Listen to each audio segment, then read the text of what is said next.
Salam bahagia, salam guru penggerak. Selamat siang. Perkenalkan, kami calon guru penggerak angkatan 7 dari Kabupaten Klaten. Di sini kami bertiga akan melaksanakan praktek coaching pada modul 2.3 demonstrasi konseptual. Sebelumnya saya perkenalkan dulu, saya Heri Wibowo yang nanti akan berperan sebagai observer. Kemudian rekan saya Ibu Rini Dulestari dan berperan menjadi seorang coach. Yang selanjutnya Ibu Lidatul Wakidah yang nanti akan berperan sebagai coach. Terima kasih. Berikut praktek coaching kita pada siang hari ini. Selamat menyaksikan. Baik, selamat siang Bu Rini. Selamat siang Pak Heri. Oke, sudah siap untuk nanti kita akan Bu Rini mempraktikkan praktek coaching ya, bersama Bu Lida. Oke. Sebelum Bu Rini melakukan praktek coachingnya nanti, saya sebagai observer akan sedikit bertanya mengenai nanti yang akan Ibu laksanakan. Oke. Yang pertama, Bu Rini nanti selama akan melakukan praktek coaching, lebih pengen yang akan Ibu Rini lakukan seperti apa?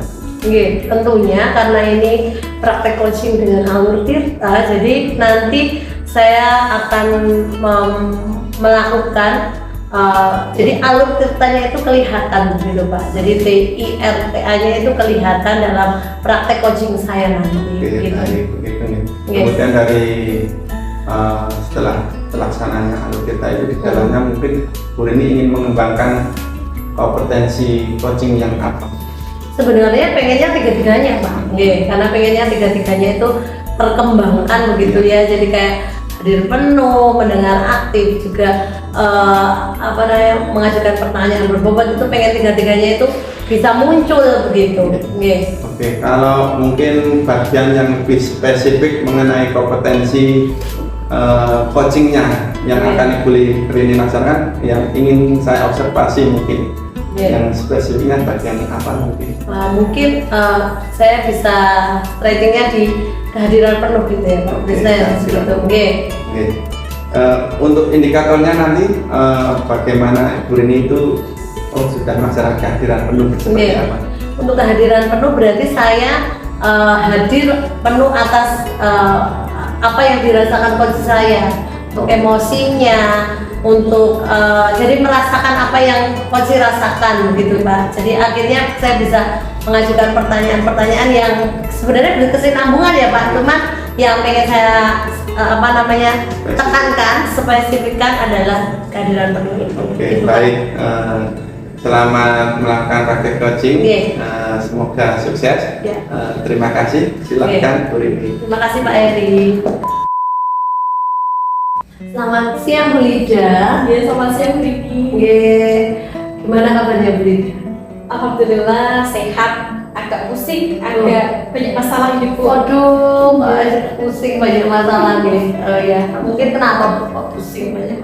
Ini Bu, kan kemarin di tes ya Bu, ya Bu. Ternyata itu kan ada murid saya, itu yang memang anaknya agak kurang dibanding teman-temannya. Lebih itu di kemampuan membaca Bu. Setelah hasil tesnya keluar, ya Allah Bu, betapa terkejutnya ya Bu, saya ngoreksi itu ketika anak tersebut nulis kalimat banyak kata-kata yang tertinggal, tidak bisa dibaca, ya seperti itu Bu. Masa kelas 5 gitu loh Bu, masih ada siswa yang belum bisa lancar menulis membaca. Saya bingung Bu, harus bagaimana menyikapi anak tersebut. Jadi murid-muridnya Bu Lida itu banyak atau sedikit? Yang dua anak Bu. Dua anak. Itu dua anak belum bisa membaca dan menulis gitu. Kalau membacanya itu sudah mulai lancar Bu, cuman kalau menulis apalagi ketika didikte itu kemenang-menang gitu loh istilahnya itu. Jadi ketika kita satu kalimat lancar mau membacakan, itu anak masih belum bisa menuliskan dengan benar. Baik. Jadi ini Bu Lida bertemu saya, kita melaksanakan kita sharing seperti ini, pinginnya tujuannya Bu Lida pengen apa ya? Maksudnya hasil dari hasil kita sharing ini. Pengennya ketika saya sudah bertemu dengan Bu Rini, saya itu ada kelegaan Bu, kelegaan dari saya menemukan solusi yang tepat bagaimana agar anak didik saya tadi yang saya rasa tertinggal dibandingkan teman-temannya itu bisa mengejar Bu, setidaknya lancar menulisnya gitu. Jadi kita bisa menemukan solusi bersama agar anak merasa oh iya aku sama dengan temanku yang lainnya. Gitu. Oke, baik. Dan tujuannya nanti kita menemukan solusi Iya, atas betul. permasalahannya Bu Lida yang punya dua murid yang spesial gitu. Spesial ya. sekali. Oke. Baik. Menurut Bu Lida, murid anak-anaknya Bu Lida ini itu penyebabnya apa ya Bu? Maksudnya penyebabnya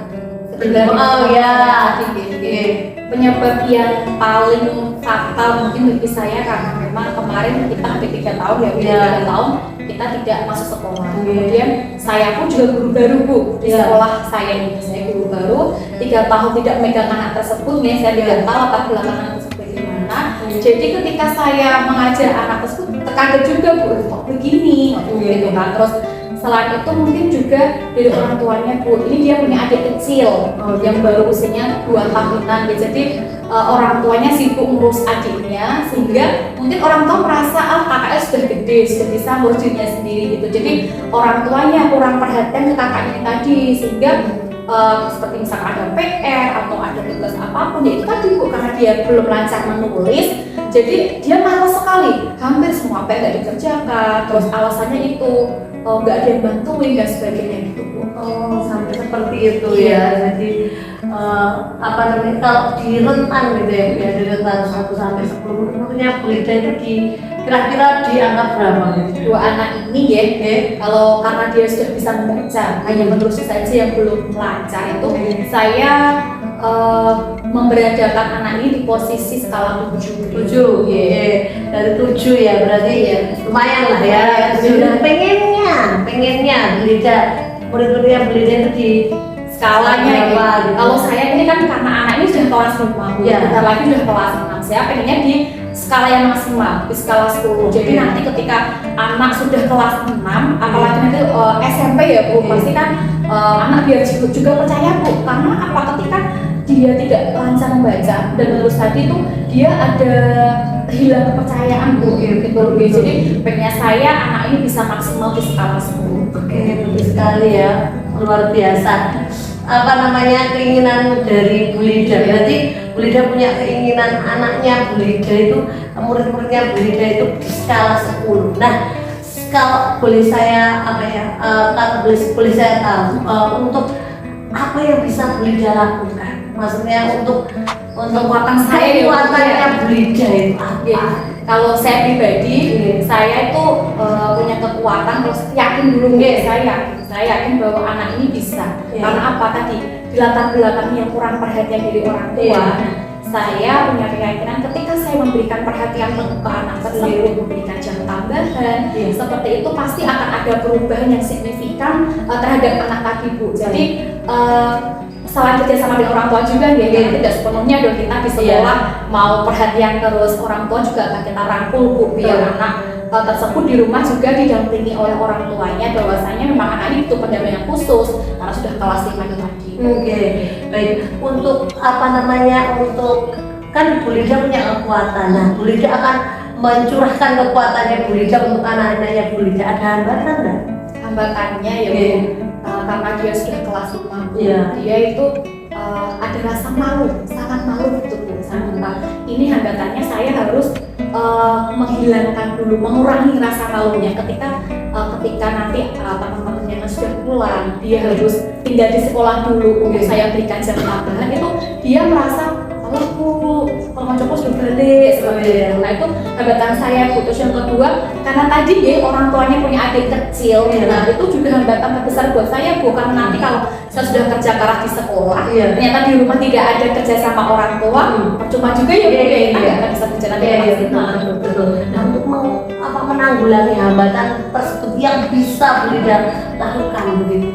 Yang saya lakukan yang nanti akan saya lakukan anak ini yang pertama tadi berikan jam tambahan.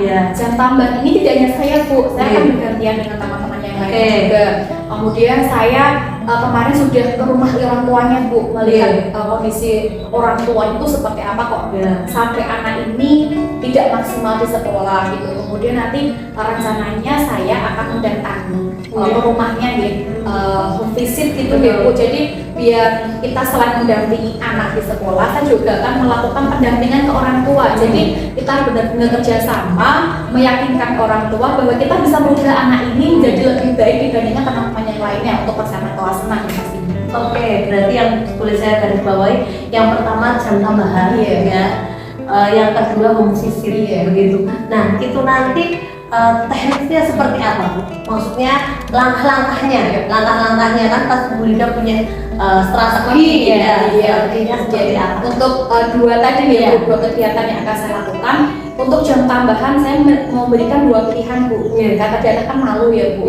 Makanya ini anak ini akan saya minta berangkat lebih awal. Jadi yang mungkin teman-teman berangkatnya jam 7 atau jam 7 kurang seperti itu, anak ini jam 6. Jadi jam ke-0 itu anak sudah saya berangkatkan. Jadi mengurangi rasa malu tadi Bu. Jadi pagi saya jam ke-0 sudah di sekolah, anak juga sudah berangkat, saya berikan jam tambahan agar anak lebih bisa membaca tadi. Kemudian untuk home visit saya sudah menjadwalkan seminggu sekali Bu. Jadi nanti anak sudah ada catatannya, perkembangannya seperti apa, saya lakukan ke orang tua. Nah setelah orang tua tahu, biar orang tua juga ternyata anak saya setelah didampingi oleh guru dan pendampingan orang tua itu ada perkembangan yang menunjukkan hasil yang bagus, menunjukkan hasil yang peningkatan gitu ya. Jadi itu tadi tambahan jam dan home visitnya. Kemudian ada nggak yang bisa membantu, mungkin ada bantuan dari siapa atau bagaimana yang akan Linda rangkul untuk mewujudkan impiannya mungkin? Untuk mencapai anak tadi Bu di skala 10 pasti saya butuh bantuan orang lain, terutama rekan kerja Bu. Ini saya sudah membicarakan dengan teman-teman bahwasanya ketika kita berangkat jam ke-0 itu agak susah makanya saya sudah sepakat kita jadwal Bu. Setiap hari Senin sampai hari Sabtu secara bergantian kita berangkat jam ke-0 untuk mendampingi anak ini, memberikan jam tambahan. Bahwa saya juga ketika saya home visit, saya juga minta pendampingan kepala sekolah Bu. Jadi orang tua merasa lebih yakin, ternyata memang anak saya benar-benar diperhatikan selain dari guru kelasnya, kemudian mungkin guru PJOK, guru PAI, ternyata juga kepala sekolah juga perhatian dengan anak. Iya, bagus sekali ya Bu ya. Nah itu rencananya mau kapan Bu? Mau dilaksanakannya? Karena ini sudah selesai PTS nih Bu, anaknya sudah mulai belajar lagi. Saya merencanakan nanti minggu depan saya sudah akan melaksanakan itu baik jam tambahan di pagi hari maupun home visit setiap akhir pekan Bu. Bagus ya, bagus sekali ya. Terus untuk pasti Bu Linda punya target dong. Nah targetnya itu jangka ya waktu kita lihatnya. Untuk anak ini karena sudah kelas 5 dan tinggal 2 bulan lagi 2 bulan lagi sudah kelas 6, saya targetkan di 2 bulan ini anak sudah harus maksimal di skala 10 itu tadi. Bagus. Berarti untuk 2 bulan ini memang harus ekstra kerja keras gitu ya untuk merangkul semuanya, rangkul kepala sekolah, guru, orang tua ya semua harus bekerja sama karena kita punya goal sama-sama nanti kelas 6 sudah bisa lancar membaca dan menulis itu impiannya seorang guru gitu kayak itu. Terus itu berarti kita sudah menemukan solusi ya. Jadi berarti dari Bu Linda kekuatannya Bu Linda ternyata luar biasa. Punya impian, punya cita-cita, punya tujuan, nah itu diwujudkan nanti untuk targetnya bisa terlaksana. Kita dukungannya semangat selalu. Begitu, mungkin ada lagi yang mau dibicarakan? Sudah Ibu, terima kasih banyak atas waktunya Bu Rini yang sudah mau sharing dengan saya, mendengarkan keluh kesah saya. Nah, sekarang saya ada kelegaan Bu, alhamdulillah solusi-solusi saya sudah tersampaikan ke Ibu dan saya minggu depan siap melaksanakan kerja nyata untuk anak semangat sekali Bu. Terima kasih Bu. Sama-sama Bu Linda, selamat siang. Baik, selamat siang Bu Rini. Selamat siang Pak Heri. Gimana perasaannya setelah melaksanakan coaching? Lega ya Pak ya. Baik, boleh tanya sedikit? Sebelumnya setelah Bu Rini tadi melaksanakan kegiatan coaching, perasaannya bagaimana untuk merefleksikan Bu Rini tadi kegiatan coachingnya bersama Bu Linda. Oke, baik, terima kasih untuk waktunya. Jadi tadi saya melaksanakan coaching bersama Bu Lida, saya sebagai coach, Bu Lida sebagai coach. Di situ saya melaksanakan coaching dengan alur ceritanya secara runtut. Menurut saya melaksanakannya secara runtut begitu ya. Jadi itu bisa apa ya? Jadi Bu Lida bisa menemukan solusi atas tujuan yang ingin dicapai saat coaching gitu. Gitu Pak. Jadi memang tadi kalau boleh saya memberikan sedikit umpan balik ya. Memang Bu Rini tadi untuk alur ceritanya sudah lengkap, sudah nampak muncul mulai dari menanyakan tujuannya tadi sampai identifikasi dan membangun rencana bersama Bu Lida tadi. Bagaimana Bu Lida bisa akhirnya muncul dari dalam diri Bu Lida sampai Bu Rini memastikan untuk tanggung jawab pelaksanaan. Nah, di situ tadi Bu Rini dalam praktek coachingnya juga sudah menunjukkan kompetensi kehadiran penuh. Dari situ mungkin Bu Rini bisa sedikit memberikan refleksi tentang kompetensinya kehadiran penuh. Jadi tadi ketika kompetensi yang ingin saya tekankan adalah kehadiran penuh. Saya hadir penuh untuk coach saya merasakan emosi yang tadi coach saya rasakan begitu Pak. Saya mencoba untuk masuk ke dalam perasaannya coach saya. Jadi saya hadir penuh atas dia begitu. Jadi benar-benar terhubung. Terbangun gitu ya. Untuk terakhir ini Bu, kedepannya Bu Rini ingin mengembangkan potensi mungkin apa lagi yang masih ingin dikembangkan dari dalam Bu Rini? Tentunya coaching-coaching yang akan datang gitu mesti kan banyak yang akan kita laksanakan atau kita secara tidak langsung akan ada gitu ya. Nah, saya ingin mengembangkan kompetensi ketiga-tiganya Pak. Jadi tiga-tiganya ingin saya kembangkan gitu ya. Dari hadir penuh, mendengar aktif, juga mengajukan pertanyaan berbobot itu pengen saya kembangkan. Luar biasa sekali. Terus berkembang, tidak cepat pas gitu. Semoga nanti Bu Rini bisa baik lagi dalam melakukan coaching terhadap rekan atau siswa ataupun dengan yang lainnya. Terima kasih Bu Rini atas waktunya. Demikian tadi praktik coaching yang sudah kami bertiga laksanakan, dan terima kasih. Wassalamualaikum warahmatullahi wabarakatuh.